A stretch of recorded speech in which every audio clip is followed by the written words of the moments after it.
क्योंकि जूम में इसका फोकस बहुत बेकार है।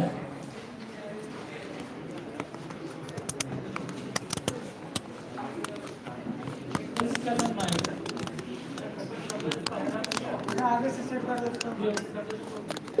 फोकस देखिए आप। क्या हुआ? फोकस थोड़ा सही नहीं है।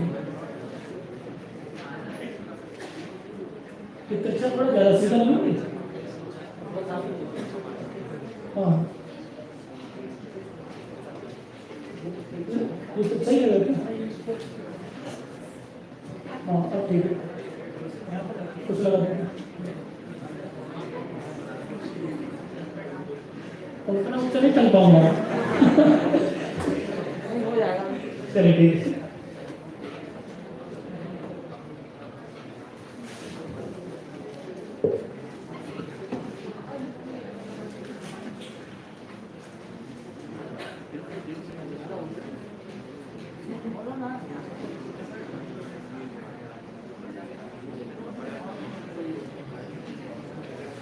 नहीं हो रहा, छोड़ी सर, ऐसे काम चला जाए।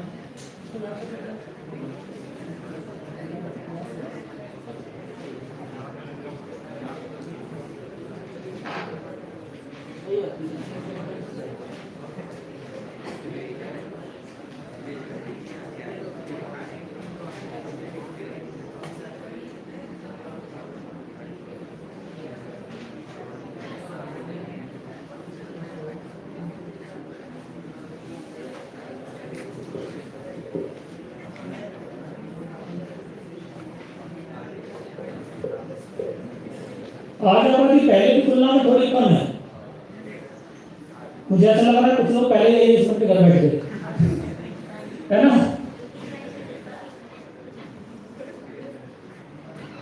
बुक गत्ता लेके आ जाओ ना, इस साइड से स्टूल पे लगा देंगे।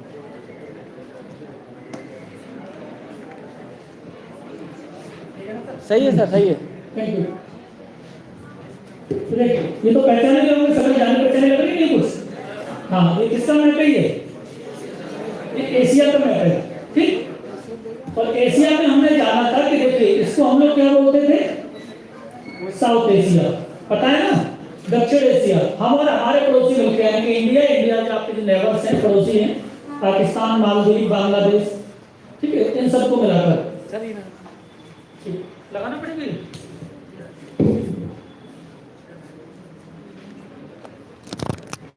एक ऐसा इंतजाम इसके लिए और कर दीजिए, वो आता है दूर वाला माइक, यहाँ लग जाएगा आराम से कॉलर पे, तो हाथ में लटकाने वाला संतु खत्म हो जाएगा ये, ठीक है। तो देखिए इसको हम लोग क्या बोलते थे? इसको बोलते थे वेस्ट एशिया, यानी कि पश्चिमी एशिया, याद है ना? और इसी को एक और नाम से जानते हैं मिडिल ईस्ट, यानी कि मध्य पूर्व। किस किस को? सऊदी अरेबिया, तुर्की, ईरान और उसके पड़ोसी छोटे मोटे जितने ही पड़ोसी हैं उन सबको, ठीक। ये वाले जो कंट्री है आपका, ये कौन सा सागर है? कैस्पियन सी, ठीक, झील है सबसे बड़ी। और यहाँ पर जितने भी कंट्री हैं, जो आपके 5 कंट्री बने थे यूएसएसआर को तोड़कर, कजाकिस्तान, उज्बेकिस्तान, तुर्कमेनिस्तान, किर्गिजिस्तान और ताजिकिस्तान, और इंक्लूडिंग अफगानिस्तान, इसे क्या बोलते हैं? Central Asia. इसको क्या बोलते हैं? North Asia. नॉर्थ एशिया में कौन आता है आपका? रसिया का साइबेरियन पार्ट और मंगोलिया का भी कभार। इसको क्या बोलते हैं? इसको ईस्ट एशिया। ईस्ट एशिया में कौन आता है? ये कौन सा कंट्री हमारे ऊपर? इंडिया, ये रहा। ये कौन सा है? चाइना, ठीक। चाइना के इधर आपके 2 Korea, north Korea and south Korea, इधर मंगोलिया, इधर जापान, और जापान इधर आके चाइना के पड़ोस में आपके ये छोटा सा देश जिसे ताइवान बताया था ना, स्पेशल केस स्टडी, ठीक। तो इनको मिलाकर हम लोग बोलते हैं ईस्ट एशिया। और ये जो देश दिख रहे हैं आपके म्यांमार के बाद वाले छोटे से कंट्री ये दिख रहे हैं, ये इनको क्या बोला जाता है? हम इन्हें बोलते हैं आपके साउथ ईस्ट एशिया, यानी कि दक्षिण पूर्व एशिया। बात क्लियर? तो ये हमारे फिजिकल डिवीजन्स थे किसके? आपके एशिया के, यानी कि आपका उत्तर एशिया, पूर्व एशिया, ठीक, पटाखे ना फोड़ी, अच्छा पढ़ाता हूँ मुझे ही पता है। ठीक है, तो देखिए उत्तर एशिया ये वाला, पूर्व एशिया ये वाला, दक्षिण पूर्व एशिया ये दक्षिण एशिया, और ये पश्चिम एशिया, और बीच में सेंट्रल एशिया यानी कि केंद्रीय या फिर आपका मध्य, आपके मध्य वाला भाग एशिया का मध्य एशिया। अब इसको मध्य एशिया आपके मध्य पूर्व क्यों कहते हैं? क्योंकि यहाँ पर हैं आपके यूरोप वाले, ठीक, इस वाले रीजन में, तो यहाँ से उन्हें दिखेगा तो क्या चीज़ है ये आपका पूर्व में है, उनकी नज़र से ईस्ट में है। दूसरी चीज़ हमारी नज़र से मिडिल में है, तो क्या हो गया आपका मिडिल ईस्ट। लेकिन एशिया में क्लासीफाई करेंगे तो लोकेशन कहाँ बैठेगी इसकी? पश्चिम में यानी कि वेस्ट में। बात क्लियर? ठीक, तो ये आपके फिजिकल डिविजन्स थे। इसी में हमने कई सारे कंट्रीज को जाना था, एक बार फिर से रिवाइज कर लेते हैं विद इन 2 मिनट। इधर आपका इंडिया, इंडिया के पड़ोस में पाकिस्तान, इधर आपका नेपाल, इधर भूटान, ठीक, इधर आपका बांग्लादेश, इधर म्यांमार, इधर आपका श्रीलंका, इधर मालदीव। इन सबको मिलाकर क्या कह दिया? South Asia. इधर जाएंगे तो साउथ ईस्ट एशिया, म्यांमार के बाद आपके कंट्री आते हैं 4 कंट्री जिनको हम लोग बोलते हैं इंडो चाइना। इंडो चाइना मतलब हिंद चीन, ठीक। हिंद चीन में कौन कौन से कंट्री आते हैं? जब हम कहते हैं इंडो चाइना तो इसमें 4 कंट्री आते हैं, कौन कौन से? थाईलैंड, वियतनाम, ठीक, लाओस और कंबोडिया। बात क्लियर? अब देखिए इन चारों को इंडो चाइना क्यों कहते हैं? क्योंकि यहाँ पर जो संस्कृति है, यहाँ की जो आपका कल्चर है वो कैसा है? वो दोनों का मिक्स है। इनका जो कल्चर है ये सारे के सारे आज की डेट में बुद्धिस्ट कंट्री है, यानी बौद्ध धर्म को मानने वाले लोग यहाँ पर बहुसंख्यक है, मेजोरिटी में। और बौद्ध धर्म का ओरिजिन कहाँ हुआ था? इंडिया में, ठीक, इंडिया में। लेकिन यहाँ पर जो बौद्ध धर्म पहुँचा कैसे? वो क्या डायरेक्ट इंडिया से? नहीं, इंडिया से पहले कहाँ पहुँचा? चाइना, चाइना से फिर यहाँ पर, इसलिए इनको बोला गया इंडो चाइना। हमारे यहाँ से पहुँचता तो हमारे यहाँ के जो रीति रिवाज हैं बौद्ध धर्म के वो पहुँचते, लेकिन जब आपका चाइना के रास्ते गया तो कुछ रीति रिवाज, कुछ कल्चर, कुछ लैंग्वेज के पुट वो सारे कहाँ से मिल गए? चाइना से मिक्सअप हो गए, इसलिए इसे बोल दिया इंडो चाइना। बात क्लियर? यहीं पर एक और कंट्री जिसको हम लोग बोलते हैं मलेशिया, थाईलैंड और म्यांमार के बीच में, उसके नीचे को, थाईलैंड के नीचे के लिए, ठीक, और उसी के नीचे है कौन सा आपका? सिंगापुर। और उसके नीचे आपके छोटे छोटे आइलैंड्स पड़ते हैं जिनको हम लोग बोलते हैं कौन सा?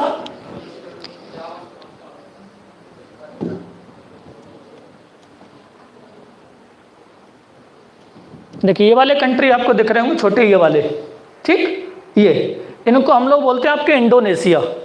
और इससे इधर के लिए ये वाले छोटे छोटे आइलैंड फिलीपींस, ठीक है। और यहाँ पर एक बहुत छोटा सा कंट्री है जिसमें आपके आज भी जो सुल्तान चुना जाता है, मतलब वहाँ के जो आपकी पॉपुलेशन है वो आपके राजा को माजी से सुल्तान कहते हैं, जैसे हमारे यहाँ पहले होते थे। जैसे इसका नाम है ब्रुनई, ठीक, पढ़ा होगा आपने, छोटा सा कंट्री है ये। आपके इन फेमस रहे थे किस लिए?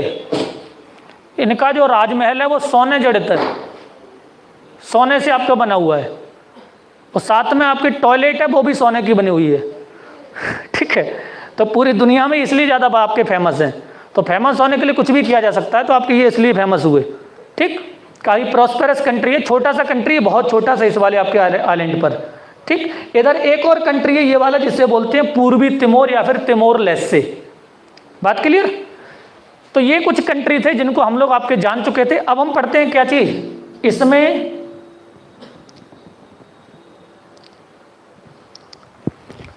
इसके फिजिकल डिविजन्स के लिए, यानी यहाँ पर कौन कौन सी क्या खास चीजें हैं, भौतिक स्वरूप इसका कैसा है। तो इसमें आपको क्लियर हो रहा होगा काफी हद तक। देखिए कहीं लाल दिख रहा हो, कहीं हरा, तो कहीं आपके गाढ़े मटमैले रंग का दिख रहा है कि नहीं।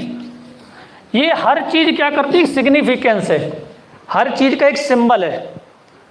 जहां पर आपको दिख रहा है गाढ़े मटमैले रंग का, वो समझ जाए वो कैसा पहाड़ी क्षेत्र है, और वो ऐसा क्षेत्र है जहां पर वेजिटेशन बहुत नाम मात्र का है। वेजिटेशन मतलब वनस्पति, ठीक, यानी वहां पर आपके घास के मैदान का जो हरा हरा दिख रहा है, इसका मतलब ये कैसा है? ये ज्यादा ऊंचा नहीं है समुद्र तल से, समुद्र तल से कम ऊंचा है। दूसरी चीज यहाँ पर आपकी थोड़ी बहुत वेजिटेशन है, या कम है या ज्यादा, वो अलग चीज है, ठीक है। बात क्लियर? तो देखिए यहाँ पर इंडिया के हमारे जस्ट शुरुआत में यहाँ एक जगह पड़ती है जिसमें हम लोग बोलते हैं पामीर नोट। क्या बोलते हैं?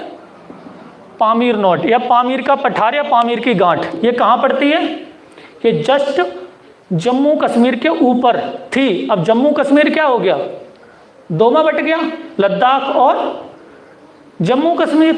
ठीक, आपको याद है कि नहीं याद है इसके बारे में?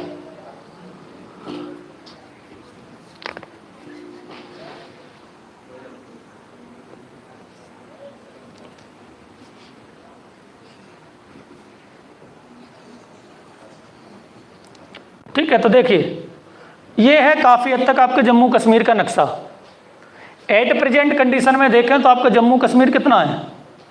दिस इज J&K और ये वाला क्या हो गया? लद्दाख। लेकिन इसके 5 भौगोलिक क्षेत्र हैं। अब 5 भौगोलिक क्षेत्र कौन से हैं? बीच में ये वाली, इसको हम लोग बोलते हैं कश्मीर घाटी और इसको बोलते थे क्या? इसको बोलते थे जम्मू। आज कुछ ज़्यादा ही स्वागत चल रहा है बहुत तगड़े से। ठीक है, तो ये कौन सा? इसे बोलते थे जम्मू। इसके ऊपर यहाँ पर जाएंगे तो 2 रीजन पड़ते हैं। कौन कौन से? गिलगित और बाल्टिस्तान। ठीक है, बलूचिस्तान नहीं, बाल्टिस्तान। ठीक, इधर कौन सा? ये वाला पूरा रीजन पड़ता है लद्दाख। ठीक, और यहां पर जो रीजन आपके चाइना के कब्जे में चला गया वो अक्साई चीन। तो एट प्रेजेंट अगर हम इंडिया में देखें, हमारे पास कितना एरिया है जम्मू कश्मीर का? करीब करीब आधा वाधा। ठीक, इतना एरिया इंडिया के पास एट प्रेजेंट। जो रेड मार्कर आपको दिख रहा है उसके अंदर अंदर का है, उससे ऊपर का इंडिया के पास, उससे बाहर का इंडिया के पास नहीं है। इसका मतलब गिलगित और बाल्टिस्तान का कोई भी एरिया हमारे पास नहीं है। यहां पर आपको जो दिख रहा है तिकोना से, ये क्या चीज है? This is Siachen. ठीक, तो जो गिलगित वाला रीजन है यहाँ पर, इसी के ऊपर, यानी कि ये इंडिया है और इसके ऊपर यहाँ पर एक बहुत ऊंचा सा क्षेत्र है जिसको हम लोग बोलते हैं पामीर। तो पढ़ा होगा, इसे दुनिया की छत कहते हैं, रूफ ऑफ द वर्ल्ड। ये क्या एक आपके ऐसी जगह है जहाँ से दुनिया भर के लिए बहुत सारे आपके माउंटेन रीजन निकलते हैं अलग अलग डायरेक्शन में। ठीक, यहाँ पर कई सारे आपके ऊंचे ऊंचे दुनिया के बहुत काफ़ी बड़े और ऊंचे और नए पर्वत श्रृंखला यहाँ से आपके ओरिजिनेट होती हैं। कौन कौन सी? देखिए, सबसे पहले तो यहाँ पर ये कौन सी माउंटेन रेंज है? ये कौन सी है? हम इसे बोलते हैं हिमालय। ठीक, क्या बोलते हैं? हिमालय। इसके ऊपर यहाँ पर एक माउंटेन रेंज, जिसे क्या बोलते हैं? इसे बोलते हैं काराकोरम। ठीक, इसके बीच में यहाँ पर आएंगे तो इसे बोलते हैं लद्दाख। ठीक, क्या बोलते हैं? लद्दाख। इसमें और आगे आ जाएंगे तो पड़ेगी कैलाश रेंज, जिसमें आपका माउंट कैलाश स्थित है। बात क्लियर? तो ये सारी कहाँ से निकलती है? इसके पड़ोस से। इसके लिए जाएंगे ऊपर के लिए चाइना में, तो आप देखेंगे यहाँ पर 2 माउंटेन रेंज लिखेंगे। एक लिख रही होगी आपको कुनलुन, लिख रही है कि नहीं? और एक इस डायरेक्शन में दिख रही होगी आपको तिएन शान। ठीक, अफगानिस्तान के बॉर्डर पर जाएंगे तो यहां पर दिखेगी आपको कौन सी? इस माउंटेन रेंज का नाम है, आपको दिख रही होगी हिंदुकुश। कौन सी? हिंदुकुश। पाकिस्तान में नीचे आ जाएंगे तो यहां पर दिख रही होगी आपको, इस रीजन में नीचे आ जाएंगे तो यहां पर दिख रही होगी आपको सुलेमान। क्या लिख रहा होगा? सुलेमान। ठीक, अब सोचकर देखिए कि ये सारी की सारी माउंटेन रेंज है, इनका ओरिजिन कहाँ से होता है? ये सारी, ये काफ़ी हद तक एक ही जगह से होता है। कौन सी? पामीर नोट से। ठीक, तो पामीर नोट क्या है? आपका एक बहुत ऊंचा सा क्षेत्र है, सेंट्रल पॉइंट है। जैसे मानकर चलिए आपका जैसे प्रोजेक्टर रखा ही है, ये आपका सेंट्रल पॉइंट है। एक पहाड़ इधर को निकल गया, एक इधर को निकल गया, एक इधर को निकल गया, एक इधर को निकल गया। उस तरीके से क्या है? ये ओरिजिन है, ये केंद्र है आपके बहुत सारे माउंटेन रेंजेस का। बात क्लियर? इधर के लिए चले जाएंगे आपके यही हिंदुकुश, तो इस रीजन में आके ये क्या हो जाती है? इसी को कह देते हैं कौन सी माउंटेन रेंज? क्या कहते हैं? कॉकसस। क्या बोलते हैं? कॉकेसस। बात क्लियर? ठीक, तो ऐसी कई सारी आपकी माउंटेन रेंजेज हैं जो वर्ल्ड वाइड आपकी काफ़ी फेमस है, जिसमें से आपके पामीर नोट से निकलने वाली ये काफ़ी फेमस है। ठीक है, अब आपको देखिए, या तो मैप में एटलस में बनाते जाइए साथ ही साथ, अगर नहीं तो क्या करिए, एशिया का मैप आपको दिख रहा होगा, एशिया आपके इंडेक्स में देखिए एशिया, उसमें दो पोर्शन आ रहे होंगे आपके, एशिया फिजिकल, एशिया पॉलिटिकल, यानी एशिया राजनीतिक और एशिया भौतिक। तो यहाँ पर कौन सा निकालने की जरूरत है? एशिया भौतिक। ठीक है, यानी कि प्राकृतिक, फिजिकल। ठीक है, देखिए मैं भी लाया हूँ आपका एटलस, मैं दिखा देता हूँ। देखिए अब इसमें वो सिस्टम नहीं बनना, यहाँ पर मैं आपको लाइव दिखाता डायरेक्ट।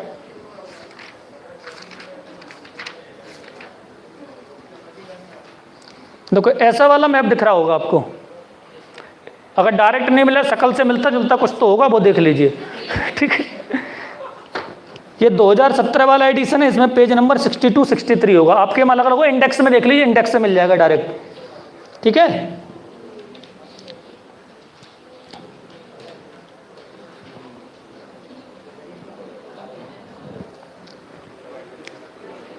ठीक है, देखिए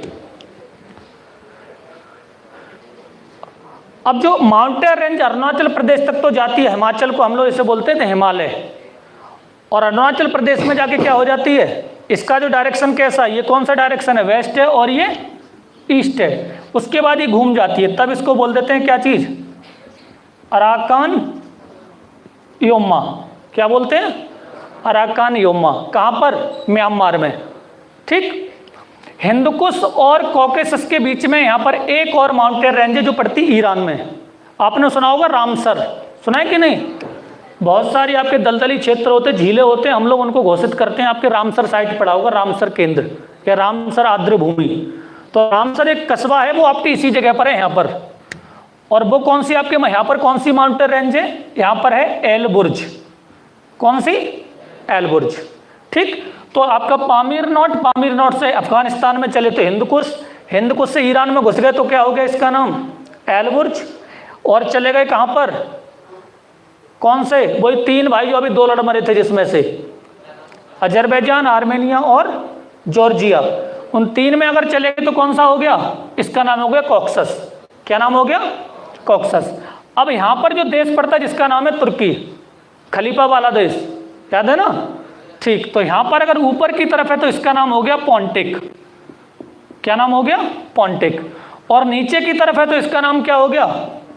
तो इसका नाम हो गया टॉरस। क्या नाम हो गया? टॉरस। ठीक, तो सोच कर देखिए, एक माउंटेन रेंज है और जगह जगह क्या है आपके भी, ऐसा नहीं कि एक ही है, बस याद करने का तरीका है कि हम लोग कैसे एक जगह से घटे और बढ़े तो आपके क्या नाम इसके हो जाएंगे। ठीक, अब जो सुलेमान रेंज थी ये पाकिस्तान में थी, जैसे ही बलूचिस्तान और ईरान के बॉर्डर पर आएंगे तो इसका नाम क्या हो गया?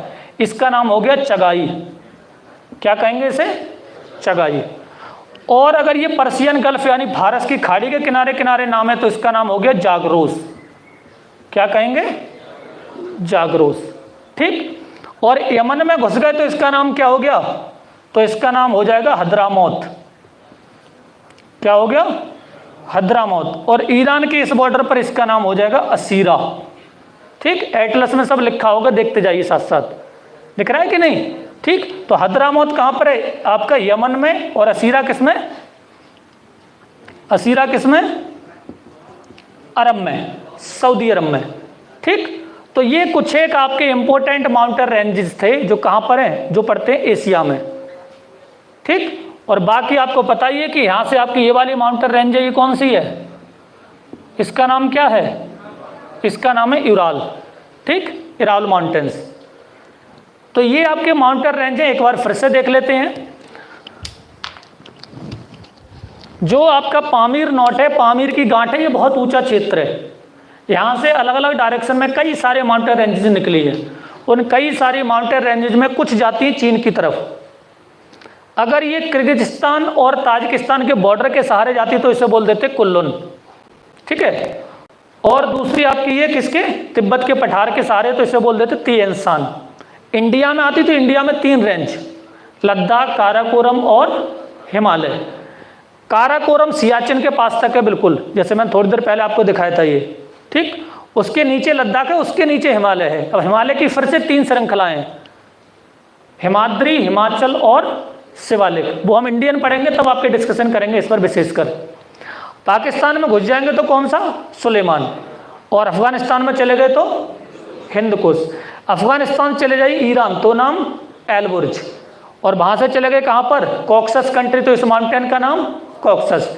तुर्की में चले गए तो पोंटिक या पोंटस, ठीक, या पोंटस लिखा होगा या पोंटिक। अगर ये कहां पर, काला सागर के किनारे, और अगर ये कहां पहुंच गए, एजियन सी के किनारे यानी मेडिटेरेनियन, तो इसका नाम क्या हो जाएगा, टॉरस। क्या नाम हो जाएगा, टॉरस, ठीक। और अगर सऊदी अरब के रेड सी यानी कि लाल सागर के किनारे किनारे आए तो क्या नाम हो गया, असीरा, ठीक। और अगर पर्शियन गल्फ के किनारे ईरान में है तो जागरोस, और बलूचिस्तान ईरान के बॉर्डर पर है तो चगाई, ठीक। और अगर आपका यमन में है तो हद्रामौत। तो इस तरह कुछ है कि इंपोर्टेंट माउंटेन रेंजेस हैं कहां पर, एशिया में, ठीक है। इंडिया में भी बहुत सारी हैं, इनको हम लोग पढ़ेंगे जब इंडिया पढ़ेंगे विशेषकर, तब विंध्याचल, सतपुड़ा, सतमाला, मैकाल, आपके राजा हरिश्चंद्र, अजंता, एलोरा, ठीक, नीलगिरी, बहुत सारी माउंटेन रेंजेस हैं। इनको सबको विशेषकर पढ़ेंगे इंडियन ज्योग्राफी में। बात क्लियर, ठीक।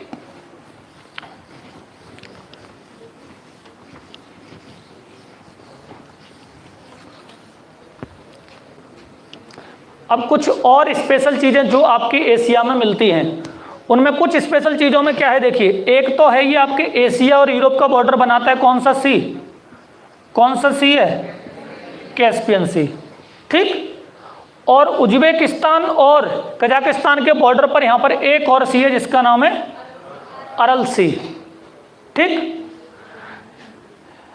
आपका टर्की के दोनों ओर समुद्र है, जो तुर्की देश है, टर्की है, जहां पर आपके फिलहाल जो वहां के प्रेसिडेंट हैं तैयब एर्दोगन, तो उनके दोनों तरफ क्या है, इधर के लिए कौन सा सी है, ब्लैक सी यानी काला सागर, ठीक। और नीचे की तरफ कौन सा है, मेडिटेरेनियन, उसी में से उसी का पार्ट है एजियन सी, ठीक है।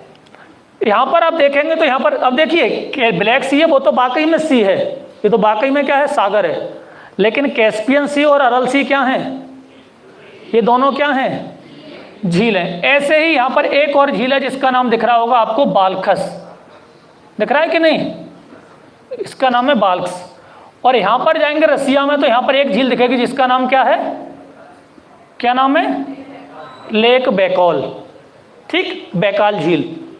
तो बैकाल झील रसिया में पड़ती है, बाल्कस पड़ती है किसमें, फॉर्मर यूएसएसआर के जो पार्ट कंट्री थे, कजाकिस्तान और उसके नीचे जो कंट्री हैं उनमें, ठीक। अब देखिए इनमें से कौन सा सी है जो एट प्रेजेंट खत्म है, नहीं है बिल्कुल भी। कौन सी लेक है इनमें से, इनमें से हम लोग आपके 4 ऑप्शन है, इनमें से कौन सा नहीं है, अरल सागर। होता क्या था, पामीर के इस रास्ते से, जो पामीर है वहां से अरल सागर में आपकी 2 दरिया गिरते थे। दरिया मतलब झरने, सागर, झील, नदी, क्या नदी। उर्दू के आपके बॉलीवुड के गाने सुन ले तो दरिया का मतलब नहीं पता, कमाल है, ठीक है। तो यहां से एक दरिया जाता था, ये दरिया मतलब आपका नदी, और दूसरा जाता था ये। इन नदियों के आपके, इन दर्रों के आपके, नदियों के यानी कि आपके नाम क्या थे, एक का नाम था सिर दरिया, सिर दर्द नहीं, ठीक है, और दूसरे का नाम, एक का नाम था एमू दरिया, ठीक। तो सिर दरिया और एमू दरिया, जब इस रीजन की अब ये निकलते कहाँ से हैं, उसी पामीर की नोट से, पामीर के पठार से ग्लेशियर थे, उनमें से आपकी बहती जाती है, जैसे हमारे गंगा और यमुना आती नीचे को, तो समझिए आपकी गंगा यमुना की जस्ट अपोजिट, गंगा यमुना नीचे को ऐसे आती हैं, ऐसी तो हैं, ये किधर जा रही हैं, उनके जस्ट अपोजिट। तो जब ये उस रीजन से निकलती थी तो अरब सागर में जाके बीच में आपकी मिल जाती थी। तो किसी समुद्र में गिरने के बजाय, जैसे आपकी गंगा यमुना आपकी दोनों मिलकर कहाँ गिरती है, बंगाल की खाड़ी यानी कि इंडियन ओशन में, लेकिन ये किसी समुद्र में गिरने के बजाय कहाँ गिरती थी, अरल सागर में। क्लाइमेट चेंज हुआ, दोनों आपको एमू और सिर दरिया में पानी थोड़ा घट गया, पानी कम घटा। दूसरी बात ये हुई कि इस एरिया में आपकी पॉपुलेशन बहुत बढ़ गई, आबादी बहुत बढ़ गई। आबादी बढ़ेगी तो डायरेक्टली इफेक्ट किस पर होगा? बाकी इकोसिस्टम पर, बाकी व्यवस्थाओं पर। पीने के लिए पानी ज़्यादा चाहिए, एग्रीकल्चर की ज़्यादा चाहिए, बिजली बनानी है, उसको स्टोर करके भी रखना है, ठीक है, मछली पालन करने भी है, फसल भी आपको उगानी है उसी में। तो इन सब कंजप्शन उसका बहुत हाई हो गया, तो दरिया, इन दोनों दरिया पर बहुत सारे डैम बना लिए गए। परिणाम ये निकला कि आपके अरल सागर में पानी कम पहुँचने लगा। दूसरी चीज़, यहाँ पर बरसात कम हो गई, क्लाइमेट चेंज का डायरेक्ट असर। 2000 में ही आपका भरा पूरा आपका सागर था, आज की डेट में यहाँ पर कोई, यहाँ पर एक तलैया तक मौजूद नहीं है, ठीक है। तो जहाँ इसका नाम आता है अरल सीखा, वहाँ समझिए अरल नाम की तलैया भी नहीं है। कहीं छोटा मोटा नाला बन गया हो तो बात अलग है, जहाँ चुल्लू भर पानी भी नहीं मौजूद होगा आपके मरने लायक, ठीक है। तो ये ह्यूमन काइंड के लिए आपकी बड़ी चिंता की बात है कि हमने लाइव एग्जाम्पल देखा है अपने सामने, एक आपके एक पूरे सागर को खत्म होते हुए, पूरे एक झील को खत्म होते हुए, ठीक। तो ये जो आपका है, तो यहाँ पर कौन सी आपकी दो नदियाँ हैं? सिरदर्द और अमू दर्द, ठीक है, यानी कि सिर दरिया और एमू दरिया कहाँ जाके गिरती थी? अरब सागर में, ठीक। अब ये है कौन सी वाली? कैस्पियन सी। कैस्पियन सी में एक नदी आके गिरती थी जिसका नाम क्या था? क्या नाम था? उराल। बात क्लियर? क्या नाम था? उराल, ठीक। यहीं पर जाएंगे तो यहाँ पर एक और नदी मिलेगी जिसका नाम होगा पो नदी, और ये कहाँ जाके गिर जाती है? सॉरी, ओब नदी, पो नहीं, ओब नदी लिखा होगा, देखिए ओबी, ओब नदी। कहाँ? ये रसिया में, साइबेरिया में फ्लो करती है, और साइबेरिया में जाके कहाँ गिर जाती है? कौन सा आपका सी है आगे? ये है आर्कटिक ओशियन, ठीक। तो इनके ओरिजिन को भी याद रखना है। 2020 में सवाल पूछा था, मालूम है कौन सा? यूपीएससी जिन्होंने दिया उनको मालूम होगा, सिविल दिया था, पूछा था बोलगा नदी, डॉन और बोलगा दोनों का जो आपका मुहाना है वो कहाँ पर है, यानी माउथ कहाँ है? माउथ मतलब वो होता है किसी नदी के दो पॉइंट होते हैं, एक उसका ओरिजिन यानी कि उद्गम, और दूसरा जहाँ जाके ये गिरेगी उसे क्या बोला जाएगा? माउथ यानी मुहाना। जैसे हम लोग गंगा नदी की बात कर ले तो गंगा नदी में क्या है? इंडिया में आपकी ओरिजिन होती है कहाँ से? गंगा नदी एक ग्लेशियर से, ग्लेशियर का नाम क्या है? गंगोत्री, ठीक। अब उस ग्लेशियर का बहुत बड़ा होता है, हर जगह से तो पानी निकलेगा नहीं, किसी खास पॉइंट से तो पानी बहकर आएगा, उस खास पॉइंट का नाम क्या है? गौमुख। तो गंगोत्री ग्लेशियर का जो खास पॉइंट है उसका नाम है गौमुख। वहाँ से निकलती हुई उत्तराखंड, फिर उत्तर प्रदेश, बिहार, झारखंड, वेस्ट बंगाल जाती हुई फाइनली कहाँ गिर जाती है? यहाँ से निकल कर यहाँ जाके गिरती है। तो इसका ओरिजिन कहाँ है? उद्गम हिमालय में, गंगोत्री में, और इसका मुहाना कहाँ पर है?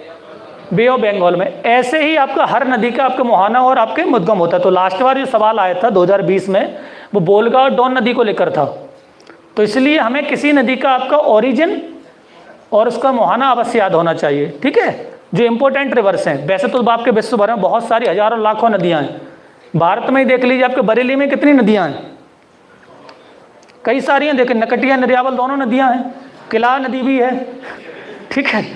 अब वो बात अलग, किला नदी के नाम पर तो आपके एक नाला भी नहीं है अब, ठीक। और कौन सी नदियाँ हैं?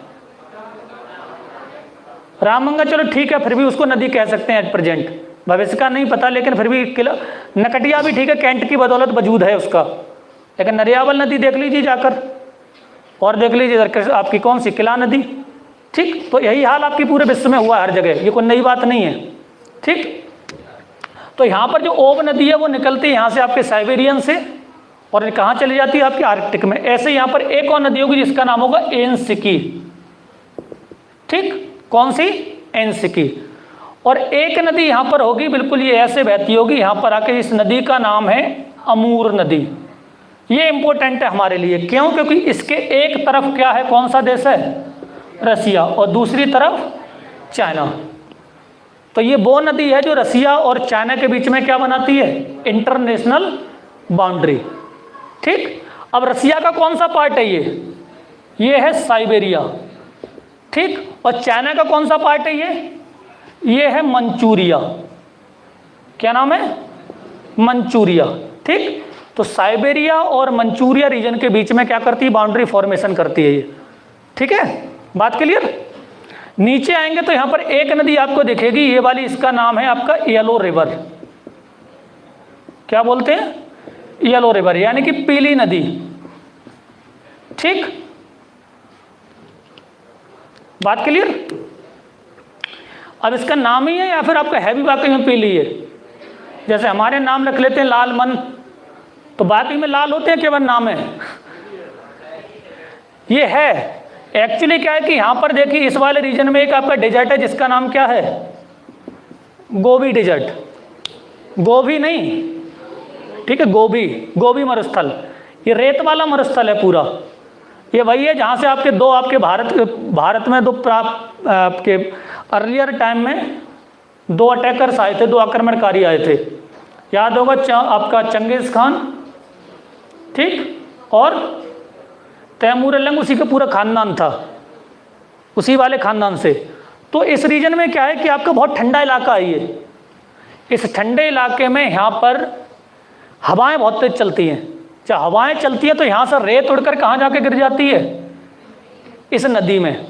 तो इसका जो पूरा पानी है वो कैसा हो जाता है? ये पूरा येलो पड़ जाता है, पीला पड़ जाता है, इसलिए इसका नाम ही क्या हो गया? पीली नदी। और जहाँ जाकर ये गिर जाती है उसने इस आपके सागर को भी क्या बना दिया है? पीला बना दिया। इस सागर का भी नाम क्या हो गया? पीला सागर, यानी कि येलो सी। बात क्लियर? ठीक, इसके नीचे यहां पर आ जाएंगे तो यहां पर एक इंपॉर्टेंट रिवर होगी जिसका नाम है आपका मेकोंग। क्या बोलते हैं?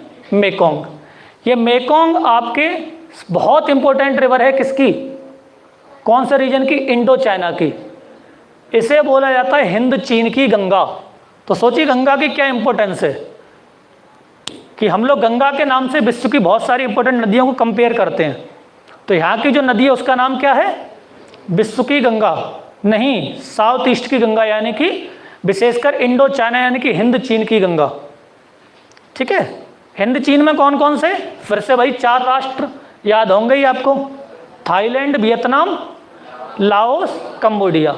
ठीक, यूँ समझिए उसकी लाइफलाइन है। लाइफलाइन इसलिए क्योंकि किसी नदी के किनारे क्या हो जाता है? सबसे ज़्यादा सेटलमेंट होता है ह्यूमन सिविलाइजेशन का। उसी के डिपेंड करती है क्या चीज़? एग्रीकल्चर। उसी से डिपेंड करता है वहाँ से क्या चीज़?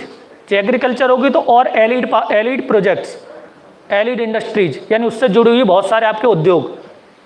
अब सोच कर देखिए गंगा और हमारी जो गंगा आपकी नदी है, इसके किनारे पर पूरे भारत में कितनी आबादी? करीब 130, इतनी तो आबादी है भारत में। 2011 के जनगणना के अनुसार भारत में 123 करोड़ लोग हैं, यानी 1 अरब 23 करोड़।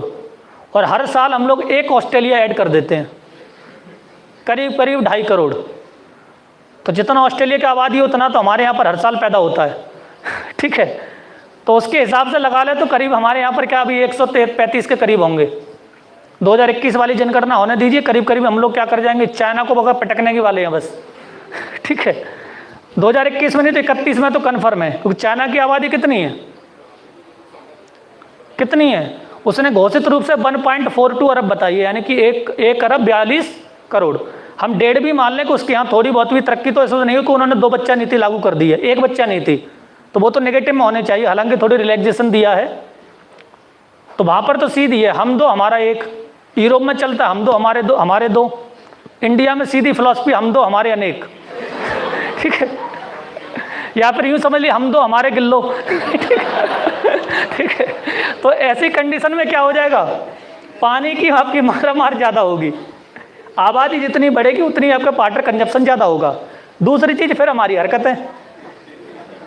ठीक, ठंड में जितना पानी बचाते हैं, महीनों का आपका पूरे नहाने का प्रोग्राम ना बना के, ठीक है, उतना 2 दिन में 4 दिन बहा देते हैं गर्मी में। यही तो करते हैं।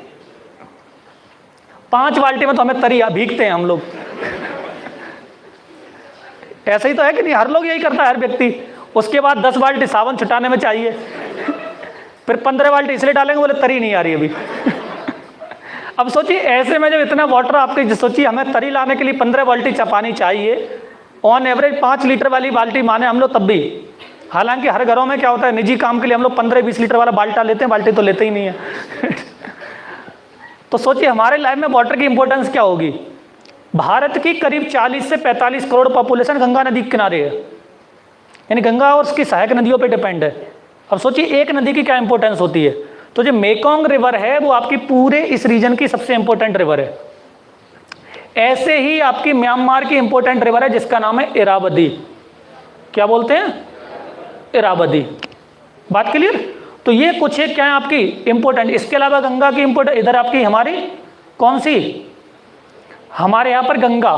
ऐसे ही पाकिस्तान में कौन सी नदी, इनकी इंपॉर्टेंट रिवर कौन सी है? इंडस यानी कि सिंधु नदी। बात क्लियर? ठीक। तो कुछ एक क्या है आपकी बहुत इंपॉर्टेंट रिवर है। और इसके अलावा आपने पढ़ा होगा सुमेरियन सिविलाइजेशन, पढ़ा था कि नहीं? मेसोपोटामिया तो पढ़ा होगा। तो मेसोपोटामिया 2 नदियों किनारे थी, कौन कौन सी? ये इस रीजन में है, आपको याद होगा यहाँ पर। और कौन कौन सी हैं वो? इस रीजन में ये 2 नदियां हैं, एक का नाम है दजला और दूसरे का नाम फरात। इंग्लिश में इसे बोलते हैं आपका टिग्रिस इधर वाली को, और यूफ्रेट्स। बात क्लियर? ठीक। तो यूफ्रेट्स और आपकी टिग्रिस यानी दजला और फरात, ये 2 नदियां हैं जो क्या हैं आपकी सीरिया, तुर्की से निकलती, दोनों तुर्की से, और सीरिया से बहते हुए इराक के बाप के थ्रू यहाँ से निकलती हैं, फिर पड़ता है सीरिया, सीरिया से इराक, इराक से गिर जाती है कहाँ, कौन सी खाड़ी है ये? फारस की खाड़ी में। बात क्लियर? कहाँ गिर जाती है? फारस की खाड़ी में।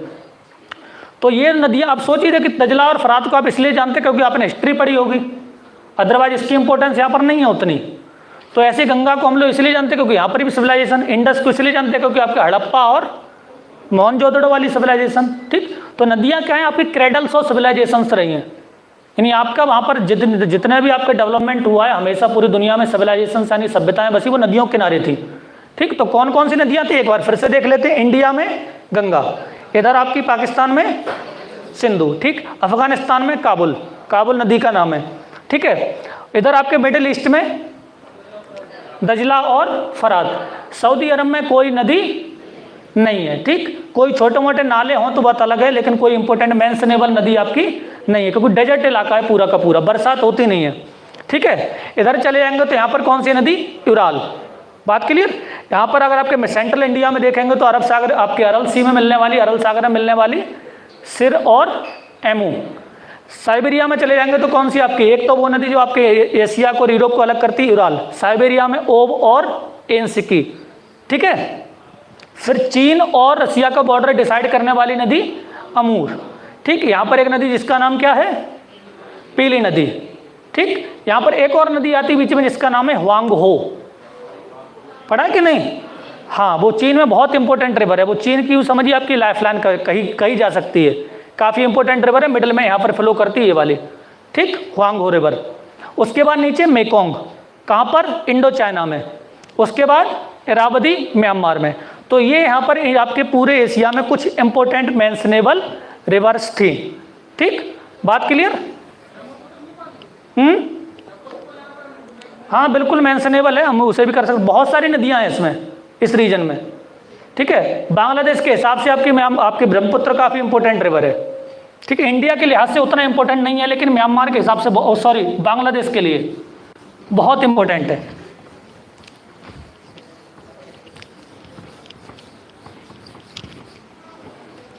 अब देखिए इस रीजन में कुछ एक खास चीजें भी हैं जो, जैसे ये वाला रीजन पूरा, ये पूरा क्या होता है लगभग साल भर आपके बर्फ से ढका रहता है आपके इस वाले रीजन में, और कुछ ये वाला जो पार्ट है यहाँ पर आपके कुछ महीने बर्फ रहता है, यानी ठंडा इलाका है। इस ठंडे इलाके में डिजर्ट कंडीशन होती है। तो देखिए हम लोग पहले जान लेते कि देखिए मरुस्थल और शुष्क, यानी कि डिजर्ट और ड्राई क्लाइमेट, क्या दोनों एक समान शब्द हैं या फिर अलग अलग हैं? ठीक, बताइए। शुष्क मतलब ड्राई। ठीक। ये क्या होता है कि जब देखिए हमारी जो हवा है, हवा में आपकी पानी की मात्रा घुली रहती है वाटर वेपर की। अब ये सीजन टू सीजन चेंज करती है। ठीक है। जैसे फॉर एग्जांपल हमारे यहाँ 2-3 कंडीशन आती हैं, एक विंटर आता है, विंटर के बाद समर और फिर बीच में रेनी सीजन यानी मानसून सीजन, यानी कि वर्षा ऋतु आती है, ग्रीष्म ऋतु आती है और शीत ऋतु आती है। ठीक, हमारे यहाँ पर जो हवा यानी कि वायु है, वायु में देखिए बिना वायु के तो आपके जो वाष्प है वो घुल के रहेगी। यहाँ पर देखा होगा आपने, हम लोग गर्मियों में क्या करें, कटोरे में पानी रख दें या फर्श पर पानी फैल जाए, थोड़ी देर बाद सूख जाता है। कहाँ जाता है पानी? वो वाटर वेपर बन के यानी भाप बन के कहाँ चला जाता है? एयर में मिल जाता है। तो एयर में जो पानी मौजूद होता है उसी को हम लोग बोलते हैं क्या चीज़? आर्द्रता यानी कि ह्यूमिडिटी, उसी की परसेंटेज को। तो जितनी आपकी एयर में वाटर वेपर मौजूद है वो तय करेगा कि उसके अंदर आर्द्रता कितनी है। अगर उसकी आर्द्रता हमारे रहने लायक है तो हम उसे बोलते हैं मॉडरेट, यानी कि सिंपल टर्म में। जैसे हमारे यहाँ पर क्या आर्द्रता ठीक है। अब इन तीन कंडीशन में किस समय आपकी वाटर वेपर की परसेंटेज ज़्यादा होती है एयर में? विंटर में, समर में या रेनी सीजन में? किस समय ज़्यादा होगी? देखिए सिंपल तरीका ये है, हमारी बॉडी में कितना पानी है? 70% करीब करीब। ठीक, हमारी पूरी टोटल बॉडी में 70% वाटर है। अब वो 70% कहाँ पर भरा हुआ है? हर पार्ट में। इवन जिसे आप हड्डी सबसे ठोस समझते हो उसमें भी पानी की परसेंटेज है 20 के करीब। डिपेंड करेगा कौन सी वाली हड्डी है। और दिमाग को जिसको आप लोग कहते हैं भूसा भरा हुआ है, उसके अंदर ही पानी भरा हुआ है। ठीक है, वहाँ भी अच्छी खासी परसेंटेज है, इवन 90% तक। ठीक है, तो कोई पूछे कि भूसा भरा है तो बोले नहीं, पानी तो भरा है। अब जिसमें नहीं भरा है वो शुष्क है तो उसका दिमाग वैसे ही बेकार हो गया।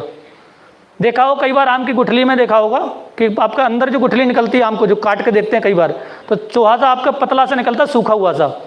तो भाई हमारा दिमाग है आपका, अगर पानी है तो वो सूख फूला हुआ होगा और नहीं है तो सूख जाएगा उस तरीके से। ठीक, तो जो आपकी, जब हमारी बॉडी में पानी की परसेंटेज 70 है और एटमॉस्फेयर में इतनी रहे तो हमें कोई आपकी क्रीम लगाने की आवश्यकता नहीं है। और जब आपको क्रीम लगाने की जरूरत नहीं है तो समझ जाइए आपके वाटर वेपर क्या है, एटमॉस्फेयर में ठीक है, वायुमंडल में ठीक है। और जब आप बिना कोल्ड क्रीम के बाहर नहीं जा पाए और चले भी गए तो यूँ लगे जैसे किसी ने रेगमाल रगड़ के भेज दिया हो। ठीक है, तो समझ जाइए क्या हो गया, वहाँ पर वाटर वेपर की परसेंटेज बहुत कम है। और ऐसा किस कंडीशन में होता है? विंटर में। और जब वाटर वेपर की परसेंटेज कम होगी तब उसे क्या बोला जाएगा? शुष्क मौसम, यानी ड्राई क्लाइमेट, ये ड्राई मौसम। बात क्लियर? ठीक, तो जहां पर शुष्कता बढ़ेगी मरुस्थल वहीं बनेगा। ध्यान देना है बात पर। बरसात होती रहेगी तो शुष्कता बढ़ेगी नहीं, और बरसात नहीं होगी तो मौसम में क्या हो जाएगा? धूप तो पड़ी रही है तो थोड़ी वो जो नमी मौजूद है वो सारी उड़ के चली जाएगी वातावरण में। तो जब पानी की परसेंटेज नहीं रहेगी तो क्या हो जाएगा? उसी को हम लोग बोलेंगे ड्राई क्लाइमेट। ठीक, पानी के लिए दो चीज़ें आपके वाटर साइकिल में, दो चीज़ें इंपॉर्टेंट होती हैं, आपने पढ़ा होगा। एक तो पानी का भाप बन के उड़ना यानी कि बाष्पीकरण, यानी कि इवेपोरेशन। ठीक, दूसरी चीज बादल बन जाए और बादल का टिप टिप करके बरसना, कि जरूरी टिप टिप करके ही बरसे, झमझम करके ही बरस सकता है। ठीक है, ठीक है, तो बादल का बरसना क्या होगा? इसे हम लोग बोलेंगे आपका बरसण, यानी कि प्रेसिपिटेशन। अब वो किसी भी रूप में गिर सकता है, झमाझम बरसात हो सकती है, ओलावृष्टि हो सकती है, ठीक, अतिवृष्टि हो सकती है, समझ रहे कि नहीं, ओस गिर सकती है। ये सब बरसण के प्रकार हैं, यानी कि अवक्षेपण के प्रकार हैं कई सारे। तो अगर इसमें और इसमें बैलेंस बना रहता है, बाष्पीकरण ज्यादा तो बरसात भी ज्यादा, तो क्या हो जाएगा? शुष्क मौसम नहीं बनेगा। जैसे हमारे यहाँ गर्मियों में जितना पानी हवा बन के उड़ेगा, 2 महीने बाद आपके जून जुलाई में, जुलाई अगस्त में बरस जाएगा खूब।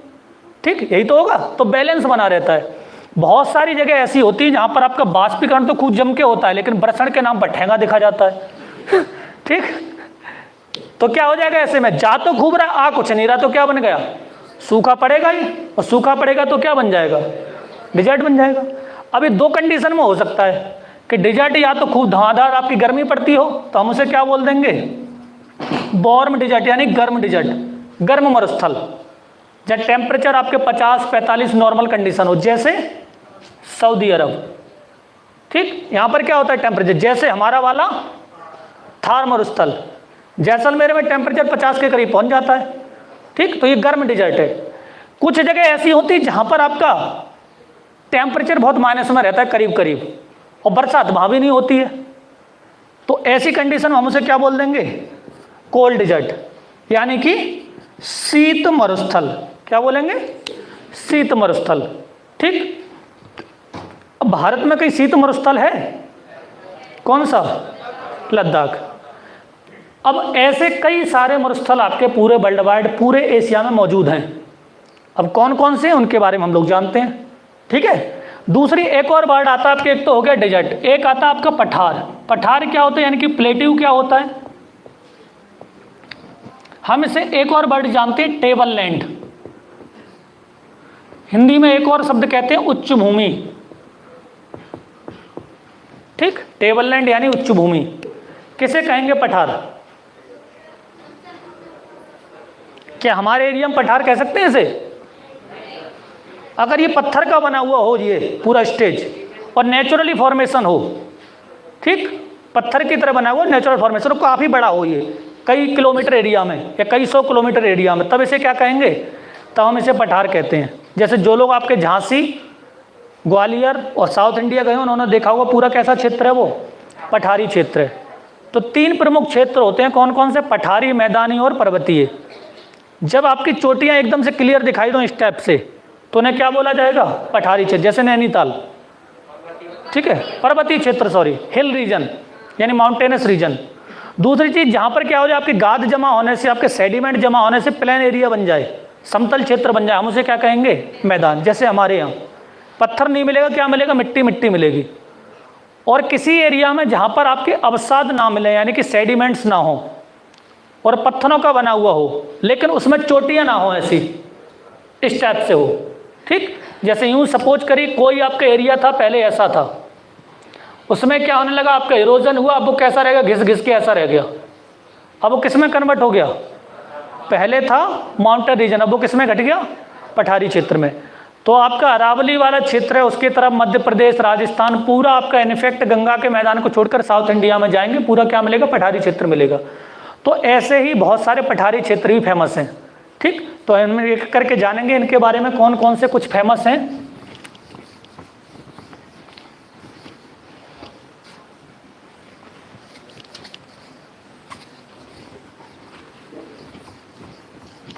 तो देखिए, हम लोग बात करेंगे हमारे साउथ एशिया से ही, यानी हम और हमारे पड़ोसियों से ही। तो हमारे यहाँ पर 3 नदियों के मैदान फेमस हैं, और वो 3 नदियों के मैदान कौन कौन से हैं? ये वाला कौन सा मैदान है? गंगा का मैदान। ये वाला ब्रह्मपुत्र का मैदान, मई बांग्लादेश गंगा ब्रह्मपुत्र का मैदान, दोनों को मिलाकर बोला जाता है। ठीक, तो इसे मिलाकर क्या बोल देते हैं? गंगा ब्रह्मपुत्र का मैदान। इधर के लिए कौन सा मैदान? इंडस का मैदान। ठीक है, इसे बोलते हैं हम लोग कौन सा? चाइना का मैदान, आपका जो कोस्टल एरिया है। चाइना में आपकी इस एरिया में देखेंगे तो इस पूरे आपके फिजिकल रीजन को देखिए, जो पीला पड़ रहा है और जो आपका लाल दिख रहा है, ये रहने लायक जगह नहीं है। जितना भी आपको मैप में दिख रहा है आपका डार्क कलर का और येलो कलर का, वो रहने लायक जगह नहीं है। क्यों नहीं है? क्योंकि या तो वो आपका घनघोर ठंडा है, या घनघोर रेतीला है, या फिर आपका ऐसी कंडीशन है कि वहाँ पर आपको रहना, जैसे कि प्रेशर कंडीशन अलग हो सकती है, एयर प्रेशर ज़्यादा हो सकता है, मतलब आपके एयर विंड पैटर्न ज़्यादा हो सकता है, बहाव तेज हो सकता है। तो देख रहे होंगे इस एरिया में जो किनारे किनारे, इसी में आपके चाइना के रहने लायक है। तो हमारे यहाँ से आबादी ज़्यादा है, एरिया हमारे यहाँ से बहुत ज़्यादा है, लेकिन फिर भी उसके पास सस्टेन करने के लिए क्या है? आपका एग्रीकल्चर लैंड हमारी तुलना में कंपेयर करें परसेंटेज में तो कम है। ठीक है, जबकि भारत में क्या पूरा हरा हरा दिख रहा होगा, बीच में छोटा मोटा एरिया छोड़कर। ठीक है, यहाँ पर जो दिख रहा है आपको ये डार्क कलर का, इसको तो मैंने नाम बताया भी था, कौन सा? पामीर। और इसे क्या बोलते हैं? इसे बोलते हैं तिब्बत का पठार, इन टिबेटन प्लेट्यू। ठीक, इस टिबेटन प्लेट्यू के दोनों के यहाँ के बीच में आपको एक जगह दिख रही होगी, ये वाला, यहाँ पर एक मरुस्थल है। उस मरुस्थल का नाम क्या है? इसे बोलते हैं टकला मकान। ठीक, तो याद कर सकते हैं टकले का मकान। ठीक है, यानी टकला मकान। इसके ऊपर यहाँ पर देखेंगे तो यहाँ पर कौन सा है? यहाँ गोभी का मकान, यानी गोभी डिजर्ट। ठीक है, तो यहाँ पर एशिया में 2 डिजर्ट हैं, टकलामकान और गोबी, और एक हमारा पर्सनल वाला कौन सा, द ग्रेट इंडियन डिजर्ट, जिसको बोलते हैं थार डिजर्ट। और इसमें ग्रेट क्या है मेरी समझ में नहीं है आज तक। ठीक है, ऐसे ही आपकी आदत है ज़्यादातर इंग्लैंड वालों को हर चीज़ के आगे ग्रेट लगाते हैं, तो हो सकता है इंडिया ने वहीं से एक्वायर किया हो। जैसे ऑस्ट्रेलिया में उन्होंने नाम दे दिया ग्रेट विक्टोरियन डिजर्ट। अब घटिया चीज़ को आप ग्रेट बता रहे हैं, समझ में नहीं आया इसमें। ठीक है, तो ऐसे ही यहाँ पर आपके थार डिजर्ट, बात क्लियर। ठीक, अब देखते हैं यहाँ पर ये वाला, इसको कौन सा डिजर्ट बोलते हैं, अरेबियन डिजर्ट या अरब का मरुस्थल। और ये कहाँ पर है, सऊदी अरब, थोड़ा बहुत जॉर्डन में, थोड़ा बहुत उधर आपका ये इलाका पड़ोस वाला क्षेत्र। यहाँ पर देख रहे होंगे ये वाली जो कंट्री है, ये तिकोनी सी, ये कौन सी है, ये इजराइल है। इजराइल के नीचे यहाँ पर कौन सी है, जॉर्डन। ठीक, तो इजराइल और जॉर्डन से आपके एरिया से लगता हुआ अरब से आपके सऊदी अरब है, वो आपके जॉर्डन से कनेक्ट करता है यहाँ पर। तो ये पूरा आपको जो अरेबियन डेजर्ट है वो इसी में फैला हुआ है। ठीक, यहाँ पर पॉन्टिक और टॉरस के बीच में एक पठार है, और इस पठार को क्या कहते हैं, इससे बोलते हैं एनाटोलिया। क्या बोलते हैं, एनाटोलिया। ठीक, ये वाला जो रीजन है यहाँ पर, इस रीजन में देख रहा हूँ कजाकिस्तान और आपका इधर यूक्रेन और इधर रसिया वाला पार्ट। इस रीजन में आपके पहले घास के मैदान हुआ करते थे, ग्रासलैंड, और उन ग्रासलैंड को बोला गया था क्या, स्टेपीज। क्या बोला गया था, स्टेपीज। ठीक, अब जो स्टेपीज हैं, जो स्टेपीज हैं वो क्या हैं आपके इस पूरे रीजन में, यानी कि हम कह सकते हैं कौन कौन सा रीजन, ये वाला कजाकिस्तान, ये वाला यूक्रेन और इधर वाला रसिया, इस पूरे क्षेत्र में पहले थे। अब ये तीनों की अगर बात करें तो पहले क्या थे, तीनों तो यूएसएसआर ही थे, था कि नहीं। 1991 में जो तो आपके 15 देशों में टूटा, उससे पहले ही आपके एक ही थे। तो जब ये एक ही रीजन था तब यहाँ पर इसको बोलते थे आपके सेंट्रल एशियन ग्रासलैंड्स। ठीक है, यानी कि मध्य एशिया का घास के क्षेत्र, और इसे बोला गया था स्टेपी। दुनिया में जितने भी आपके ज़्यादातर घास के मैदान हैं, मोस्टली वहाँ पर आज के डेट में अनाज की खेती की जाती है, और विशेषकर कौन सा अनाज, गेहूँ। ठीक, गेहूँ ही क्यों, और कोई फसल क्यों नहीं कर सकते। जितने भी घास के मैदान बने वर्ल्ड वाइड, ग्रासलैंड्स बने, वहाँ पर हमने आपके गेहूँ की खेती क्यों की, और कुछ क्यों नहीं किया। मक्का कर सकते थे, धान उगा लेते। तो देखिए, व्हीट ऐसी फसल है, गेहूं सभी लोग कनेक्टेड हैं। बोने के टाइम क्या चाहिए, बोने के टाइम कैसा होना चाहिए, हल्की सी ठंड, यही ना। और ग्रोइंग के टाइम पर घनघोर कोहरा, जितना कोहरा पड़ेगा उतनी आपकी बाली अच्छी बनेगी, उसके अंदर उतना अच्छा गेहूं बनेगा। और आपके राइपनिंग के टाइम यानी बाली पड़े, जब दाना पड़े उसके अंदर, तब हल्की सी गर्मी, और जब काटने की नौबत आए तब तो भयंकर गर्मी। ठीक, पसीना छूटे एकदम से, ताकि हेमा मालिनी कि आपके हेलीकॉप्टर से काटने आए। ठीक है, बात क्लियर। तो देखिए, ग्रासलैंड में ये क्लाइमेट हो सकती है कि घनघोर विंटर भी मिलेगा और घनघोर समर भी मिलेगा, और जहाँ पर आपके शीत और ग्रीष्म दोनों होंगे, गेहूँ वहीं पर होगा। बात समझ में है कि नहीं। और कहीं पर आपका एक जैसा मौसम रहेगा तो गेहूँ हो ही नहीं सकता। इसीलिए जितने दुनिया में ग्रासलैंड्स हैं, जितने भी घास के मैदान हैं, मोस्टली वहाँ पर क्या किया गया, वहाँ पर आपके गेहूँ उत्पादन होता है। चाहे वो प्रेरीज ले लीजिए आपके अमेरिका के, चाहे वो डाउन्स ले लीजिए, ठीक, चाहे वो इंडिया में 16 रीजन आनी हमारे आपके गंगा ब्रह्मपुत्र वाला मैदान क्षेत्र ले लीजिए। ठीक है, बात क्लियर। तो ये था कुछ एक इम्पोर्टेंट चीज़ किसके बारे में। हाँ, ऊपर वाले को और बता दूँ, इसके बारे में क्या कहते हैं, साइबेरिया। ठीक, साइबेरिया मतलब वो क्षेत्र जहाँ पर आपके घास का तिनका भी उगता है, ऐसा नहीं है। ठीक है, पेड़ नहीं उगते। और घास के मैदान के नाम पर यहाँ क्या उगता है, सबसे पहली प्राइमरी चीज़ यहाँ क्या मिलेगी, लाइकेन खूब मिलेगा। लाइकेन, ब्रायोफाइट्स और टेरिडोफाइट्स, ये ठीक ठाक मात्रा में मिल जाएंगे। ठीक है, लाइकेन ही क्यों, बायोलॉजी वाले कितने हैं आप में से, ज्योग्राफी वाले, मतलब शर्म के मारे हाथ ही नहीं उठाएंगे। ठीक है, सही है, ना बताना भी ठीक है, बेइज्जती हो जाए उससे क्या फ़ायदा। ठीक है, तो देखिए दो प्रजातियां होती है, एक होता है फंजाई यानी कि कवक, ठीक, और दूसरा होता है कौन सा, एल्गी यानी कि शैवाल। आपके कवक क्या है, वो दुनिया की किसी भी चीज़ को गलाने की क्षमता रखता है, धीरे धीरे डिसइंटीग्रेट, ठीक। आपके शरीर पर खुजली हो जाती है, वो किसकी बदौलत होती है, फंजाई, दाद, खाज, खुजली, ये सब किसकी बदौलत है, ठीक है, ये कवक की बदौलत है, यानी फंजाई की बदौलत है। ब्रेड आप रख देते रात में, अगले दिन देखते होंगे अचार पे देखो कई बार तेल के अंदर पड़े पड़े भी क्या हो जाता है, फफूंद लग जाती है। अब मिठाई लेकर आए जनता से और आपने रख दी, देखा 4 दिन बाद आपको खोलने का मौका नहीं मिला, ज्योग्राफी पढ़ने में इतना बिजी हो गया, इंटरेस्ट आ रहा था, 4 दिन बाद देखी तो उसके ऊपर फफूंद लग गई, देखते कि नहीं। तो फफूंद क्या भी एवरीवेयर मिलेगी, हर जगह मिलेगी, बड़ी डायनामिक प्रजाति है।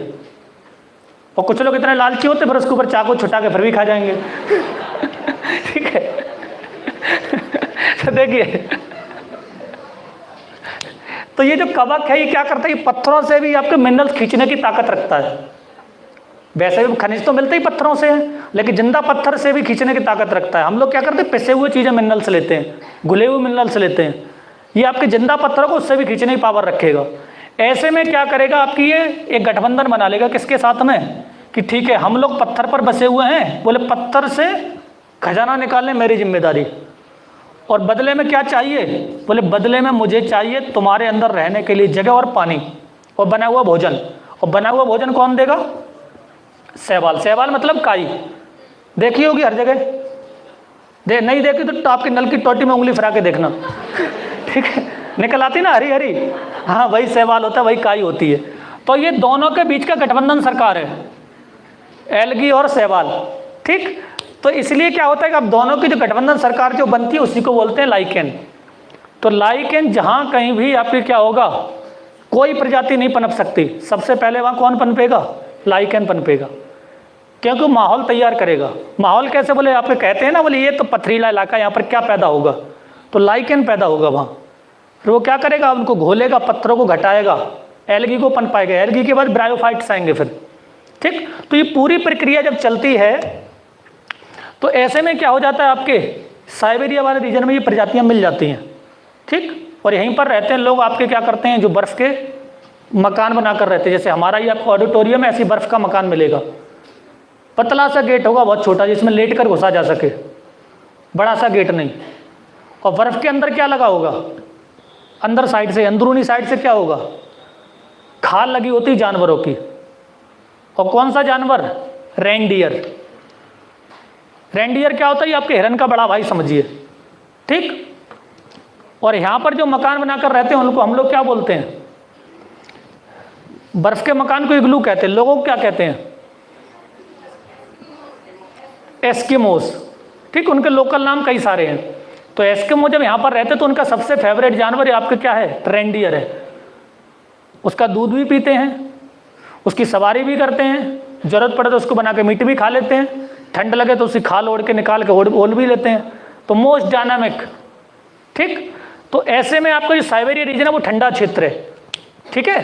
तो एशिया में घनघोर ठंडा, घनघोर गर्म, दोनों क्षेत्र मिलते हैं। और ऐसा क्षेत्र जहाँ पर आपकी शुष्कता बहुत ज़्यादा है, यानी कि आपके ड्राइनेस काफ़ी है, वो कौन सा है, तिब्बत और लद्दाख वाला क्षेत्र, ठीक। तो ये कुछ मोटे तौर पर किसके बारे में था, ये था एशिया के बारे में, ठीक। कोई डाउट किसी को पूछना हो, कुछ नहीं है, अरे वाह बड़े होशियार लोग हैं, ठीक है। चलिए ठीक है, तो बाकी इसको पढ़िएगा, एशिया में कोई दिक्कत आती तो मैं क्लास के बाद मेरे से पूछ सकते हैं, ठीक है। इसके बाद हम लोग मूव करते हैं कौन सा वाला, हमारा आपका यूरेशिया का छोटा वाला पार्टनर, और इस पार्टनर का क्या नाम था, यूरोप।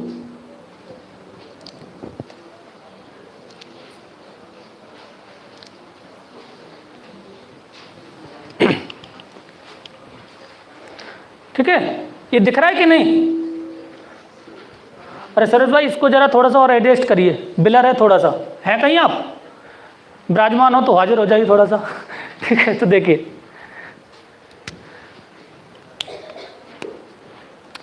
तो ये आपका ये जो रीजन है हम इसको बोलते हैं कौन सा वाला, इसमें थोड़ा सा इधर का दिखा नहीं है, कम है थोड़ा सा इधर से,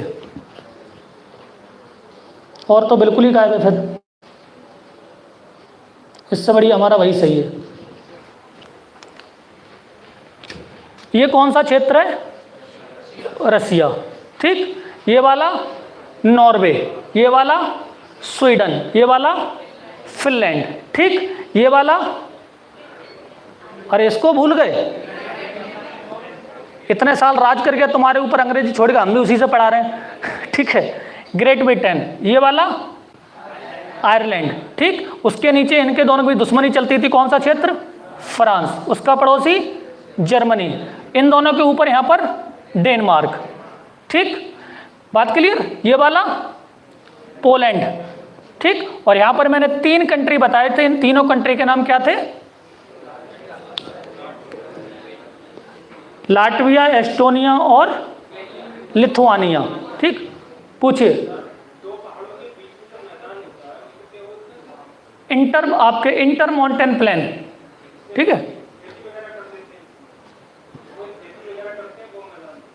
हाँ भाई, मैदानी क्षेत्र होते हैं, खेती होगी अगर मैदानी क्षेत्रों क्लाइमेटिक कंडीशन अवेलेबल होगी तो उसे कहेंगे भाई, ठीक है। और बाकी आपके जनरली जो मैदानी क्षेत्र होता है, पहाड़ों के बीच में, आपके 2 पहाड़ों के बीच में कम डिपोजिशनल ज़्यादा होता है, जितने मैदान होते हैं डिपोजिशनल ज़्यादा बनते हैं, तो प्लेट्यू होगा उसके पड़ोस में, या माउंटेन होगा, हो भी सकता है, ठीक। लेकिन सामान्यतः 2 पहाड़ों के बीच में प्लेट्यू ज़्यादा मिलते हैं, जैसे पॉन्टिक और टॉरस के बीच में एनाटोलिया प्लेट्यू, ठीक है, ये ज़्यादा मिलते हैं। बाकी हम लोग फिजिकल जब पढ़ेंगे तो और विस्तार से पढ़ेंगे इसको सारी चीज़ें, ठीक है। इधर वाला जो देश आपको कौन सा है? यूक्रेन, ये वाला बेलारूस, ठीक। क्या बोलते हैं? बेलारूस। ये कौन सा देश था? रसिया। रसिया का एक छोटा सा पार्ट ये भी है इस साइड में, और ये जो सी है हम इसे बोलते हैं बाल्टिक सी। क्या बोलते हैं? बाल्टिक सी, ठीक। अब देखिए, बाल्टी वाला सी से याद रख सकते हैं, ठीक है। तो जो बाल्टिक सी है, इसके रसिया का ये जो पार्ट है यहाँ पर, इसको बोलते हैं कालिनिनग्राद। क्या बोलते हैं? कालिनिनग्राद। जब कोई लैंड अपनी मुख्य भूमि से अलग हो, तब उसके लिए यहाँ पर देखिए 2 वर्ड इस्तेमाल की जाती हैं, आपने बार बार, आपने कभी कभी अखबारों में पढ़ा भी होगा, एक्सक्लेव और इनक्लेव। क्या चीज? एक्सक्लेव और एनक्लेव। अभी एक्सक्लेव और एनक्लेव क्या है? जैसे नाम से इंडिकेट हो रहा है, एक्सक्लेव मतलब एक्स मीन्स बाहर, जब किसी देश का कोई आपका मुख्य पार्ट मुख्य भूमि से अलग हो लेकिन आइलैंड ना हो, यानी कि द्वीप ना हो। जैसे ये आपका रसिया है, पहले आपका देखिए ये वाला जो पूरा क्षेत्र है, यहां से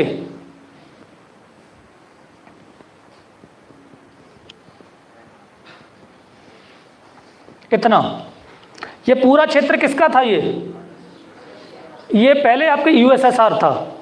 जब 15 देशों में टूटा तो यहाँ से आपका यूक्रेन, मोल्डोवा, ठीक है, यूक्रेन, मोल्डोवा, इधर वाला पार्ट रोमानिया, और ये क्या नाम, बेलारूस, और इधर ये 3-4 कंट्री, और ये सारे टूट गए। तो ऐसे में कुछ एरिया का जो पार्ट था, जो लाटविया के, लिथुआनिया के बिल्कुल पड़ोस में है, लिथुआनिया और आपका पोलैंड के बिल्कुल पड़ोस में, दोनों तरफ से घिरा हुआ, इस पार्ट ने क्या किया? रसिया के साथ रहना पसंद किया, पर वोटिंग के अकॉर्डिंग, रेफरेंडम जब हुआ।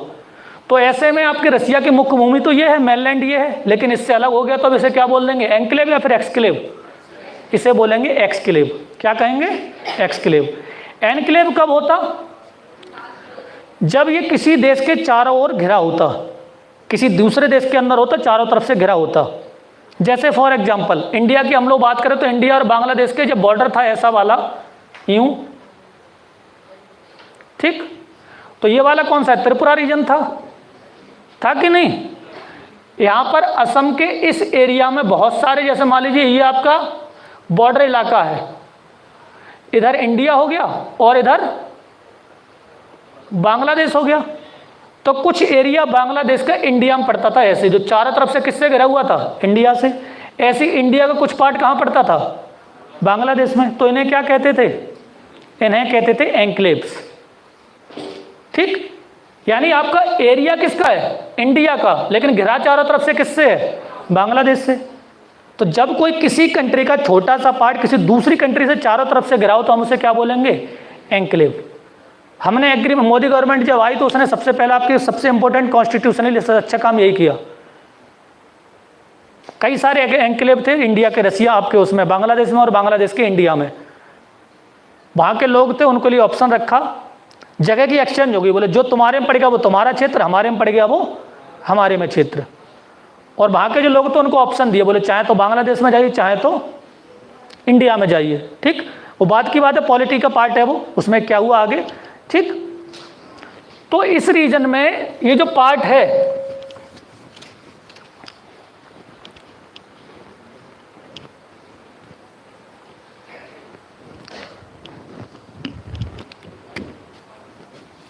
ये जो एक देख रहे होंगे, एक कंट्री ये बिल्कुल अलग है, एक छोटा सा आइलैंड, और इस आइलैंड को क्या कहते हैं, हम इसे बोलते हैं आइसलैंड।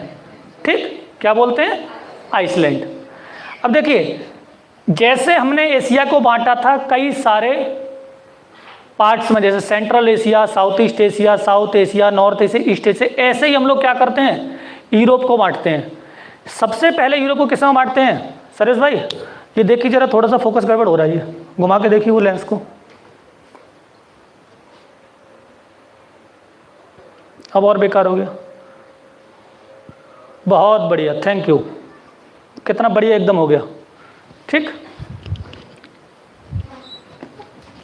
अब तो दिख रहा है कि नहीं, ठीक, तो देखिए, तो ऐसे ही हम लोग, जैसे हमने बांटा था किसके लिए, एशिया को हमने बांटा था डिफरेंट डिफरेंट पार्ट्स में, ऐसे ही हम लोग यूरोप को बांटते हैं। अब यूरोप को किस किस में बांटते हैं, देखिए, सबसे पहले जो ऊपर वाला रीजन दिख रहा है, इस रीजन को क्या कहते हैं, क्या कहते हैं इसे, इसके बोलते हैं स्कैंडिनेविया। ठीक, स्कैंडिनेविया मतलब ये वाले कंट्री। ठीक, कई बार इनके लिए एक और वर्ड आता है नॉर्डिक। ठीक है, नॉर्डिक, लिखिए मत, पहले सुन लीजिए। ठीक है, उसके बाद यहां पर जो दूसरा रीजन आता है ये वाला, और इसे बोला जाता है ब्रिटिश आइलैंड्स। क्या पढ़ते हैं, ब्रिटिश आइलैंड्स। अब ब्रिटिश आइलैंड्स में कई सारे रीजन आते हैं, दो, एक तो पहली बात तो इसमें दो कंट्री है इंडिपेंडेंट। दो कंट्री कौन कौन से हैं, एक तो ये आयरलैंड, ठीक, एक स्वतंत्र राष्ट्र है और ये खुद को क्या कहता है, जैसे हम लोग बोलते हैं रिपब्लिक ऑफ इंडिया, ऐसे ही आयरलैंड क्या कहता है खुद को, रिपब्लिक ऑफ आयरलैंड। रिपब्लिक और डेमोक्रेसी दोनों अलग अलग चीज़ हैं। England is also a democratic country but not a Republic, पता ही होगा। ठीक है, तो इंडिया में दूसरी चीज, ये वाला जो पीला पीला दिख रहा है आपको, हल्का सा ये लाल कलर का दिख रहा है, ये क्या चीज है, ये कौन सा है, ये है यूके। क्या नाम है इसका, यूके, उत्तराखंड नहीं, यूनाइटेड किंगडम। ठीक, अब देखिए इसमें कौन कौन से, इसमें 4 अलग अलग रजवाड़े शामिल हैं।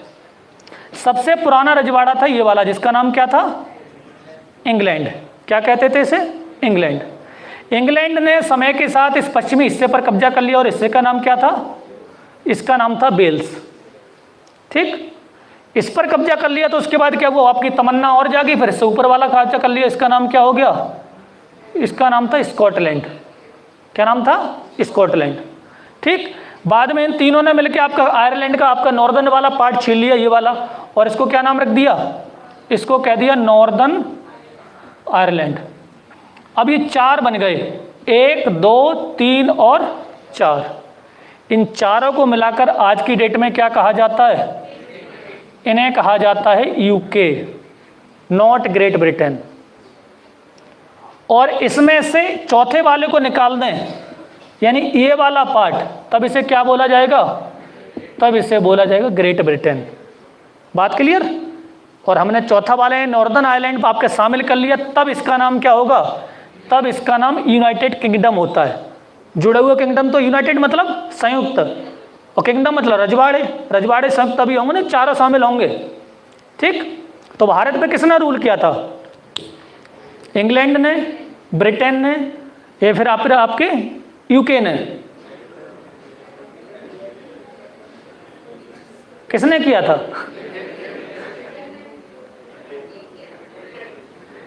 कब्जा करने चले थे इंग्लैंड वाले।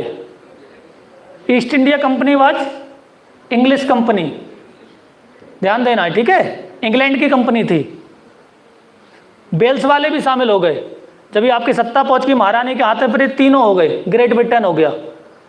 और बाद में क्या हो गया, जब रायता ज़्यादा फैल गया तो पूरा आपका यूके बन गया, ठीक है। तो इंडिया पर कब्जा करने चले थे इंग्लैंड वाले, कब्जे में रहे हम किसके, ग्रेट ब्रिटेन के, ठीक है। नेक्स्ट, तो 2 रीजन हो गए। तीसरा वाला रीजन जो यहाँ पर 3 छोटे छोटे कंट्री हैं, कौन कौन सी, एस्टोनिया, लत्यादिया और, ठीक है, यानी कि लाटविया और लिथुआनिया, ये तीनों मिलाकर क्या कहलाते हैं, हम इन्हें कहेंगे कौन सी, बाल्टिक नेशंस। क्या बोलते हैं, बाल्टिक राष्ट्र। तो जैसे इनकी आपकी साइज है उसी हिसाब से, बाल्टिक के हिसाब से ही है इनका, छोटे छोटे से राष्ट्र, बाल्टी भर के ले जाया जा सकता है, तो नाम क्या हो गया इनका, बाल्टी राष्ट्र, ठीक है, यानी बाल्टिक राष्ट्र। याद करने का तरीका ठीक है। और साथ में इसमें 3 देश प्लस 1 एक्सक्लेव। एक्सक्लेव किसका, रसिया का, कौन सा, कालिनिनग्राद। कौन सा, कालिनिनग्राद। बात क्लियर। अगली वाली ये जो कंट्री दिख रहे होगे, देखो, एक आता है बर्ड प्रायद्वीप यानी पेनिनसुला। पेनिनसुला क्या होता है, जब वो 3 तरफ से किससे कवर्ड हो, यानी कोई लैंड जब 3 तरफ से पानी से कवर्ड हो। जैसे हमारे यहाँ पड़ते हैं आपके भारतीय प्रायद्वीप, गुजरात से लेकर बंगाल तक पूरा जो रीजन है वो आपके साउथ इंडिया किससे कवर्ड है, पानी से। तो ऐसे ही देखिए, ये वाला देखिए, इधर भी मेडिटेरेनियन सी, इधर एटलांटिक सी, एटलांटिक ओशियन।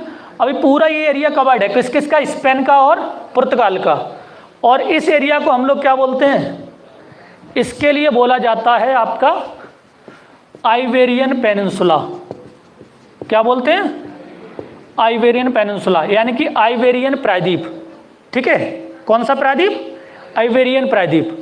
आइबेरियन प्रायद्वीप में 2 मुख्य कंट्री आते हैं आपका, पुर्तगाल और स्पेन, ठीक। इसके ऊपर चलेंगे तो देखिए, ये वाला जो पूरा क्षेत्र है ये कैसा है, यहां पर आपका जमीन बहुत ऊंची नहीं है। कहने का मतलब है कि अगर वाटर लेवल आपका थोड़ा भी ज्यादा बढ़ता है तो ये देश बांग्लादेश बन जाएंगे। बांग्लादेश है, मॉरिशस है, मालदीव है, ठीक। हमारा आपका नॉर्दर्न, आपका ये वाला ईस्टर्न बाउंड्री है, उड़ीसा वगैरह वाला, गोदावरी और कृष्णा का बेसिन, ठीक। इधर वाला ये रीजन है। अगर समुद्र का लेवल थोड़ा भी ज़्यादा बढ़ता है तो ये देश हमेशा के लिए समुद्र में डूब जाएंगे। और जब कोई देश समुद्र में डूब जाएगा तो इसका मतलब क्या है कि वहाँ पर आपके पानी की जो आपका जो वाटर लेवल है, सॉरी क्या नाम है, ज़मीन का स्तर है वो ज़्यादा ऊंचा, यही तो मतलब हुआ कि थोड़ा भी पानी बढ़े तो डूब जाए। तो इसका मतलब क्या है कि आपका जो सी लेवल है वो अप्रोक्सीमेटली ज़मीन के स्तर के बराबर है या थोड़ा बहुत ज़्यादा ऊँचा है। जैसे हम बात कर लेते हैं किसकी, मालदीव की। हो सकता है अगर यही क्लाइमेटिक रीजन कंडीशंस बनी रहे, क्लाइमेटिक आपकी जो ग्लोबल वार्मिंग है ऐसी बढ़ती रहे, तो आने वाले टाइम में मालदीव नाम का सिर्फ जैसे डोडो रह गया वैसी मालदीव रह जाए। पता है ना डोडो क्या था,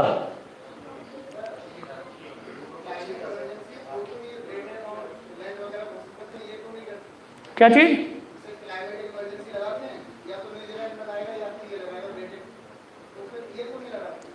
उसके पीछे सबसे बड़ा फैक्टर होता है इकोनॉमिक। क्लाइमेटिक इमरजेंसी लगाने का मतलब है कि आप अपने बहुत सारी कटौती करेंगे किसमें, इंडस्ट्री में जो पॉल्यूशन कर रही हैं, और वो वहाँ पर डायरेक्ट इफेक्ट कहाँ पड़ेगा जाकर, इकोनॉमी पर, ठीक। तो आदमी को मरना पसंद है बाद में, लेकिन प्रेजेंट में ऐसी जरूर चलनी चाहिए, ठीक है कि नहीं है। तो वही हिसाब है। तो देखिए मैं क्या बता रहा था इस वाले रीजन में कि जैसे डोडो आपने सुना होगा, सुना है कि नहीं, मॉरिशस में ही आपका एक पक्षी पाया जिसका नाम डोडो था।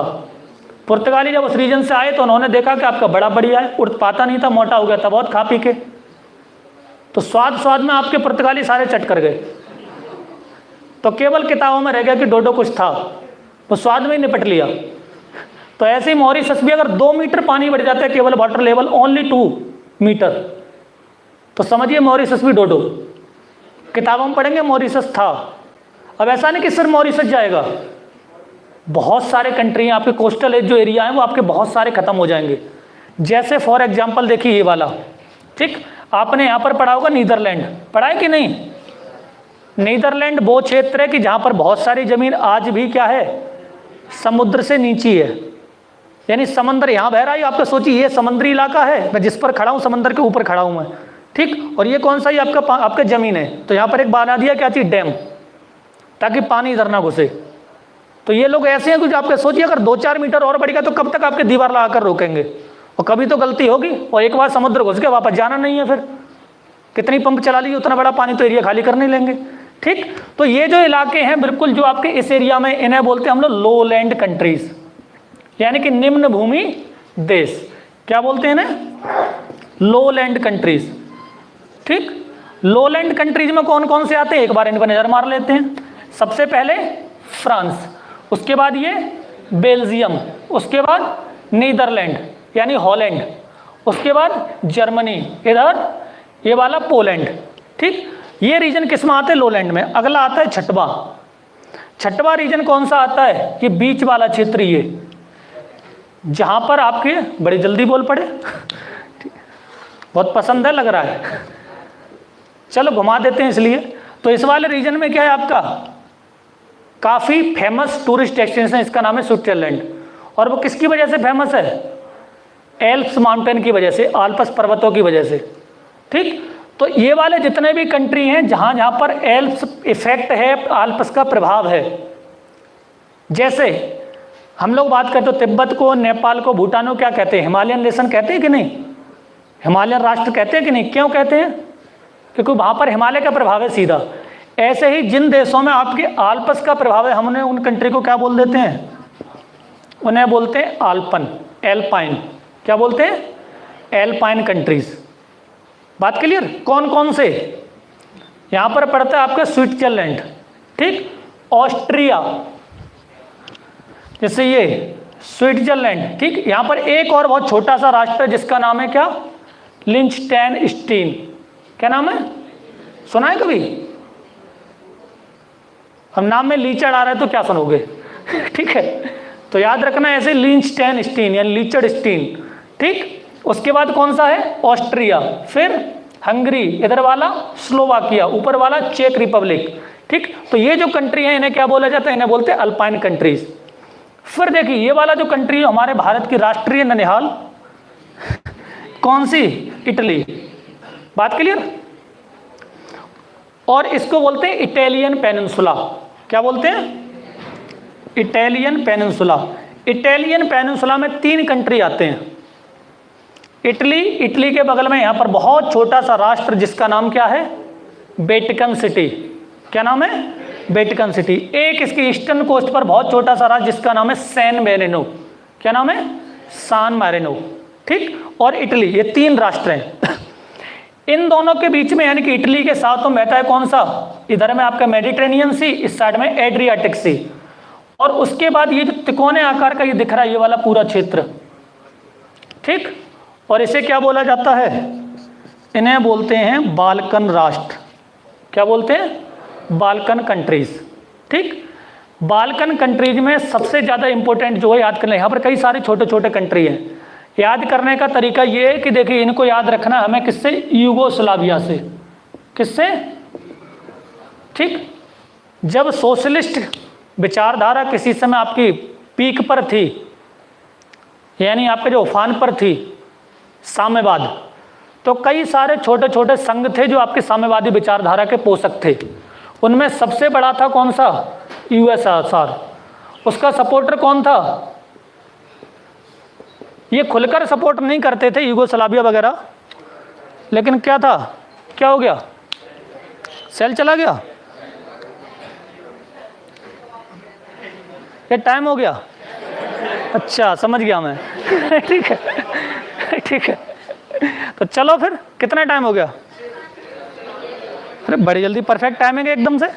ठीक है, सेल है क्या, चलो।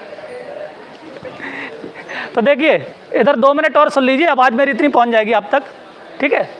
तो देखिए यूगोस्लाविया जो कंट्री था, एक आपने सुना हो गुटनिरपेक्ष आंदोलन, आवाज़ आ रही है कि नहीं लास्ट तक, या वॉल्यूम और बढ़ाऊं, ठीक है। तो सांस थोड़ी कम कर लो, आवाज़ ज़्यादा आएगी, ठीक है।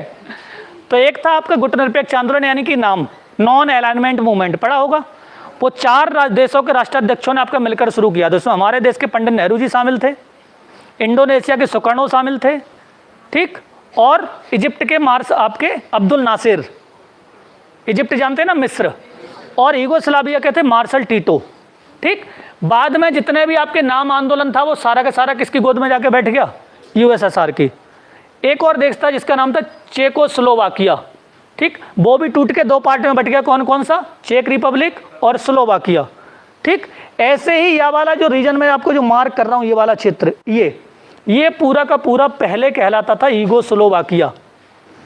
बाद में इसमें से कई सारे छोटे छोटे राष्ट्र टूट टूट के बने और आज भी ये टूटन जारी है।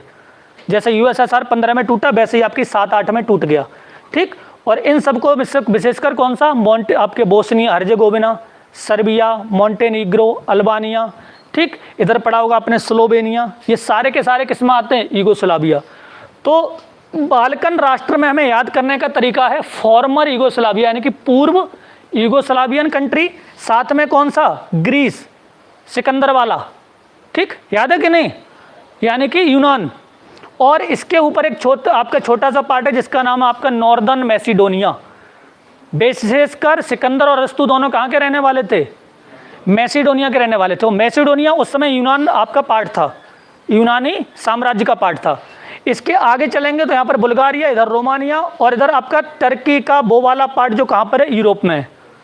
ठीक, तो यूरोप के आपका यूरोपियन पार्ट टर्की का, ये सब मिलाकर क्या बनाते हैं? बाल्कन राष्ट्र। ठीक, बात क्लियर? तो ये था कुल मिलाकर। और कुछ छोटे से कंट्री हैं यूरोप में जिनको आपको मेंशनेबल नहीं आता। अब वो छोटे छोटे कौन से हैं, एक लाइन में बता देता हूँ। सबसे ऊपर कौन सा? जो बेल्जियम के बिल्कुल पास में है, जर्मनी, बेल्जियम और फ्रांस के बीच में लगता हुआ, जिसका नाम क्या है? लग्जमबर्ग। क्या नाम है?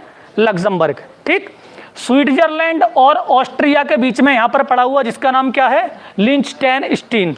क्या बोलते हैं? लिंचटेनस्टीन। ठीक, फ्रांस और स्पेन के बॉर्डर पर इस कंट्री का नाम क्या है? एंडोरा। क्या बोलते हैं? एंडोरा। ठीक है, बात क्लियर? और फ्रांस के बिल्कुल यहाँ पर किनारे पर इसका नाम क्या है? मोनाको। बिस्किट मोनाको नहीं, कंट्री का नाम है। ठीक है, मोनाको। और मैंने यहाँ पर बताया आपको दो कंट्री कौन से वाले? ये वाले। इटली के ईस्टर्न कोस्ट पर कौन सा है? San Marino. और वेस्टर्न कोस्ट पर कौन सा है? Vatican City. और यहाँ पर छोटा सा आइलैंड है जिसके नीचे समुद्र में बिल्कुल, जिसका नाम है माल्टा। आपने पढ़ा होगा आपके भूमध्य सागर में पूरे आपके 2-3 इंपोर्टेंट वॉल्केनो हैं। इसी में एक आइलैंड है सिसिली, पढ़ा है कि नहीं? हाँ, तो सार्डिनिया, सिसिली यहाँ पर पढ़ा होगा। उसी के नीचे यहाँ पर छोटा सा कंट्री है माल्टा। और यहाँ पर एक और कंट्री जिसका नाम है साइप्रस। ठीक, तो ये कुछ एक बहुत छोटे से पिद्दी से राष्ट्र हैं, लेकिन राष्ट्र चाहे पिद्दी हो चाहे बड़ा हो, अहमियत तो होती है। और एग्जाम में आपके सवाल ही वहीं से इंपॉर्टेंट रहता है। ठीक, बाकी आपके लिए शुभकामनाएं। Thank you. ठीक है, बस बस बस, बहुत बहुत। ठीक है।